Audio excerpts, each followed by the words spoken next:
ಇವತ್ತು ಈ ಭಾಗದ ಈ ರೋಡ್ ಇದೆಯಲ್ಲ, ಈ ರೋಡ್ನಲ್ಲೇ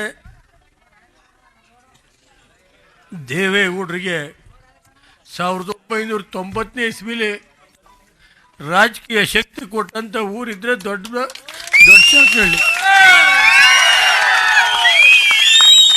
ಏಕೆಂದರೆ ಆ ಉದ್ದೇಶದಿಂದನೇ ನಾನು ಕಾನೂನು ಪಾನೂನು ನೋಡಲಿಲ್ಲ. ಕುಮಾರಣ್ಣನ ಹಿಡಿದು ಸುಮಾರು 450 ಕೋಟಿವರೆಗೆ ಕೆಲಸ ಮಾಡಿದ್ದೀವಿ.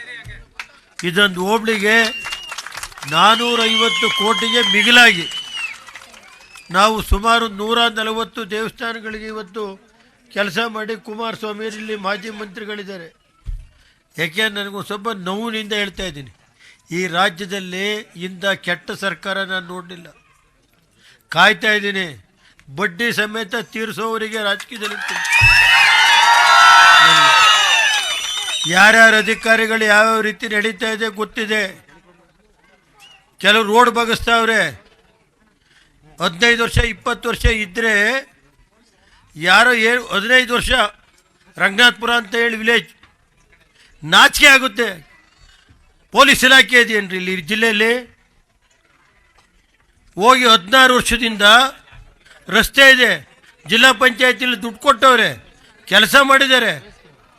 ಇಡೀ ಊರಿನ ಮೇಲೆ ಕಂಪ್ಲೇಂಟ್ ಕೊಡೋಕೆ ಹೋಗ್ತಾರೆ. ಯಾರೋ ಒಂದು ಮನೆಗೋಸ್ಕರ ಈ ಜಿಲ್ಲೆ ಪೊಲೀಸ್ ಇಲಾಖೆ ಇದೆಯಾ? ನಾನು ಯಾಕೆಂದರೆ ಅಡಿಷನ್ DYSP ಬಗ್ಗೆ ನಾನು ಹೇಳ್ತಾ ಇಲ್ಲ. ಯಾತಕ್ಕೋಸ್ಕರ ಇದು ಮಾಡ್ತಾರೆ? ಪೊಲೀಸ್ ಕಂಪ್ಲೇಂಟ್ ಕೊಡಿ ಅಂತ ಪ್ರೆಷರ್ ಮಾಡಿಸ್ತಾರೆ. ಯಾರು? ಯಾಕೆಂದರೆ ಯಾವ ಮಟ್ಟಕ್ಕಿದೆ ಅನ್ನೋದನ್ನ ನೀವು ಅರ್ಥ ಮಾಡಬೇಕಾಗುತ್ತೆ. ಇರಲಿ, ಏನು ಎಲ್ಲೂ ಹೋಗಲ್ಲ.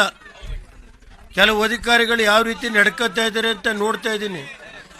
ಇರೋದು ಯಾರು ಒಂದು ಸ್ವಲ್ಪ ಬನ್ನಿ ಕಡೆ. ಈಗ ರಾಜ್ಯದಲ್ಲಿ ಕಾನೂನು ಸುವ್ಯವಸ್ಥೆ ಹೆಂಗಿದೆ ಅನ್ನೋದು ಗೊತ್ತಿದೆ ನನಗೆ. ಕೆಲವು ಬಡ್ಡಿ ಸಮೇತ ತೀರಿಸಬೇಕಾಗುತ್ತೆ.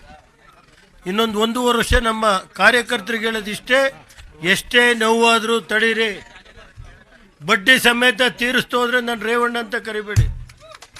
ಆ ಕೆಲಸ ಚಾಲೆಂಜ್ ಮಾಡಿ ತೋರಿಸ್ತೀನಿ. ನನಗೆ ಗೊತ್ತಿದೆ ಯಾವ್ಯಾವ ರೀತಿ ಏನೇನು ಸುಳ್ಳು ಕೇಸ್ ಹಾಕ್ಸೋದು. 40-50 ವರ್ಷ ಜಮೀನು ಮಂಜೂರಾತಿಯಾಗಿ 40 ವರ್ಷ ಐತೆ, ವಾಸ ಅವರೇ ಅಲ್ಲಿ ಹೋಗೋದು, ಕೇಸ್ ಕೊಡಿಸೋದು, ಅವ್ರ ಮೇಲೆ FIR ಹಾಕ್ಸೋದು, ಈ ಥರ ನಡೀತಾ ಇದೆ. ನಾನು ಇನ್ನೂ ಶಾಂತ ರೀತಿಯಿಂದ ಇದ್ದೀನಿ. ಪಾಪ ಈಗ ಬಂದಿರೋ SP ಅವ್ರು ಒಳ್ಳೆಯರಿದ್ದಾರೆ, ನಮ್ಮ DYSP ಪಾಪ ಒಳ್ಳೆ ಮನುಷ್ಯರು. ನಾನು ಅವ್ರ ಬಗ್ಗೆ ನಾನು ಮಾತಾಡ್ತಾ ಇಲ್ಲ. ಹಿಂದಿನ ದಿನಗಳಲ್ಲಿ ನಡೆದಿರೋ ಅಂಥ ಕತೆ ಹೇಳ್ತಾ ಇದ್ದೀನಿ ನಾನು. ಅದನ್ನು ಯಾರು ಈ ತಲೆ ಕೆಡಿಸ್ಕೊಳ್ಳಬೇಕಾಗಿಲ್ಲ. ನಾನು ಹೇಳೋದು ಇದು, ಈ ರಸ್ತೆ ಒಂದು ಸ್ವಲ್ಪ ಇರ್ರಿ. ಈ ರಸ್ತೆ ಇದೆಯಲ್ಲ, ಸ್ಟಾರ್ಟಿಂಗಿಂದ ಎರಡನೆಯಿಂದ ಹಿಡಿದು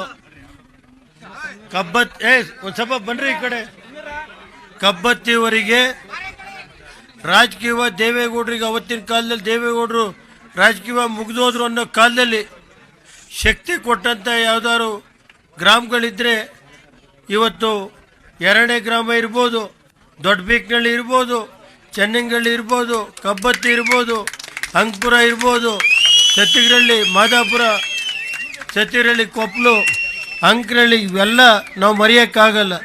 ಆ ಉದ್ದೇಶದಿಂದನೇ ನಾನು ಅಧಿಕಾರಕ್ಕೆ ಬಂದ ದಿವಸನೇ ಈ ರಸ್ತೆಗೆ ಎಷ್ಟು ಹಣ ಬೇಕೋ ಇದಕ್ಕೆ ಪೂರ್ತಿ ಹಣನ ನಾನು ಕೊಟ್ಟಿದ್ದೀನಿ. ಈ ರಸ್ತೆ ಅಲ್ಲಿಂದ ಹಿಡಿದು ಅಂಕನಹಳ್ಳಿವರೆಗೂ ರಸ್ತೆ ಎಷ್ಟು ಹಣ ಬೇಕಾದರೂ 3 ಸಾರಿನೂ ನಾವೇ, ಕುಮಾರಸ್ವಾಮಿ ನಮ್ಮ ಶಾಸಕರಿದ್ದಾರಲ್ಲ, ಮಾಜಿ ಮಂತ್ರಿಗಳು, ಅವರು ನಾವು ಇಬ್ಬರೇ ಸೇರಿ ಈ ರಸ್ತೆಗೆ ಏನಾದ್ರು ಹಣ ಕೊಟ್ಟಿದ್ರೆ ನಾವು ಇಲ್ಲಿ ಈ ಜಿಲ್ಲೆ ಕುಮಾರಸ್ವಾಮಿಯರು ಸೋಲ್ಬೇಕಾಗಿದ್ದರೆ ಕುತಂತ್ರದಿಂದ ಸೋತಿದ್ದಾರೆ ಅಷ್ಟೇ, ಇನ್ನೇನಿಲ್ಲ. ಕೆಲವು ವ್ಯಕ್ತಿಗಳು ಒಳಗಡೆ ಇದ್ದು ಮೋಸ ಮಾಡಬಹುದು, ಕುಮಾರಸ್ವಾಮಿಯವರು ಸೋಲಿಸಿರ್ಬೋದು. ನಾವು ಸ್ವಲ್ಪ ಜಾಗೃತವಾಗಿದ್ದರೆ ಕುಮಾರಸ್ವಾಮಿಯವರು ಶಾಸಕರಾಗಿರೋರು, ಅದನ್ನು ನಾವು ಮರೆಯೋಕ್ಕಾಗಲ್ಲ. ಕುಮಾರಸ್ವಾಮಿ ಒಬ್ಬ ಪ್ರಾಮಾಣಿಕವಾದಂಥ ರಾಜಕಾರಣಿ. ಅವರು 3 ಬಾರಿ ಗೆಲ್ಲಿಸಿದರೆ ಭಗವಂತ ಮುಂದೆ ಅವ್ರಿಗೆ ಒಳ್ಳೆಯದಾಗುತ್ತೆ ಅಂತೇಳಿ ಈ ಸಂದರ್ಭದಲ್ಲಿ ರಾಜ್ಯದಲ್ಲಿ ಇವತ್ತು ಕಬ್ಬತ್ತಿ ಕ್ರಾಸಲ್ಲಿ ಜೂನಿಯರ್ ಕಾಲೇಜ್ ಕೊಡಿಸಿದ್ದೆ, ಅದನ್ನು ಬಾಗಿಲು ಮುಚ್ಚಿದ್ರು. ಅಲ್ಲೊಂದು 2 ಹಾಸ್ಟೆಲ್ ಮಾಡಿದ್ರೆ ಕಬ್ಬತ್ತಿ ಕಾಲೇಜ್ ಉಳ್ಕೊಳ್ಳೋದು ಬೇಕು. ಈ ರಾಜಕೀಯವಾಗಿ ಗ್ರಾಮಗಳು ದೇವೇಗೌಡರು ಪರವಾಗಿವೆ ಅಂತ ಹೇಳಿ ಆ ಕಾಲೇಜ್ನ ಮುಚ್ಚಿದ್ದಾರೆ. ಬಾಕಿ ಹೆಚ್ಚಿಗೆ ಏನು ಹೇಳೋಕ್ಕೋಲ್ಲ.